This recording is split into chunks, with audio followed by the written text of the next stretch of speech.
తులారాశి.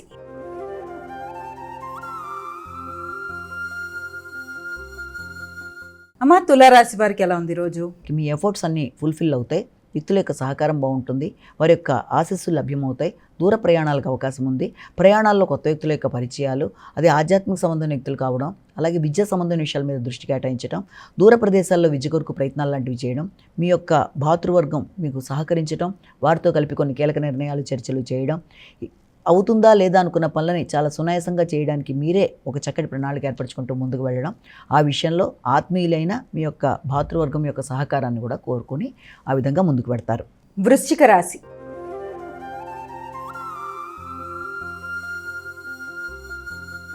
అమ్మ, వృశ్చిక రాశి వారికి ఎలా ఉంది రోజు? వృశ్చిక రాశి వాళ్ళకి కుటుంబ వాతావరణంలో ఆర్థిక సంబంధమైన విషయాల మీద పూర్తిగా దృష్టి కేటాయించుకుంటూ ముందుకు వెళ్ళడానికి కృషి చేస్తారు.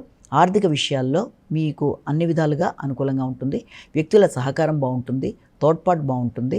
రావాల్సిన ధనం సమయానికి అందే అవకాశం ఉన్నప్పటికీ, ఆర్థిక విషయాలు అనుకూలంగా ఉన్నప్పటికీ, దానికి సంబంధించిన విషయాల కన్నా కూడా అధిక శాతం ఖర్చులకు అవకాశం ఉండడం అనేది, ఆ ఖర్చులు మీకు మానసిక ప్రశాంతత ఇవ్వడానికి అవకాశం ఉంది. అంటే కుటుంబ సంబంధమైన విషయాల్లో కావచ్చు, కుటుంబ సభ్యుల కొరకు కావచ్చు, మీరు చేసిన వాగ్దానాల విషయంలో కావచ్చు, వాటికి సంబంధించిన ఆర్థికమైన విషయాల్లో మీరు కొంతవరకు పెట్టుబడులు పెట్టడం కానీ, అంటే వారికి ఏదైనా ఇతరులకు సహకరించడం, ఆ సహకారం వల్ల కూడా మీకు ఒక మంచి పేరు గుర్తింపు రావడం మొదలైన వాటికి అవకాశం ఉంది.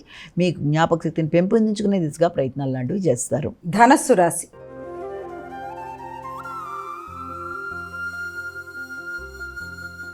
అమ్మ, ధనస్సు రాశి వారికి ఎలా ఉంది? భాగస్వామి వ్యవహారాల మీద శ్రద్ధ వహిస్తారు.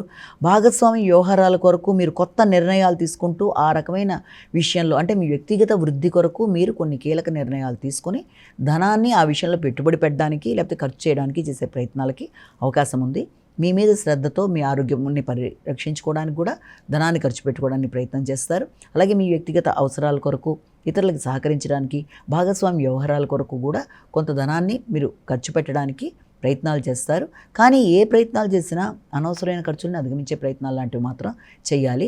ప్రణాళిక లేకుండా ముందుకు వెళ్ళడం బట్టి ఖర్చులు మీకు అనుకున్న దానికంటే ఎక్కువ అయ్యే అవకాశం ఉంది కనుక ఏ పని చేసినా ముందుగా ప్రణాళికాపరంగా ముందుకు వెళ్ళడానికి ప్రయత్నాలు లాంటివి చేయాలి.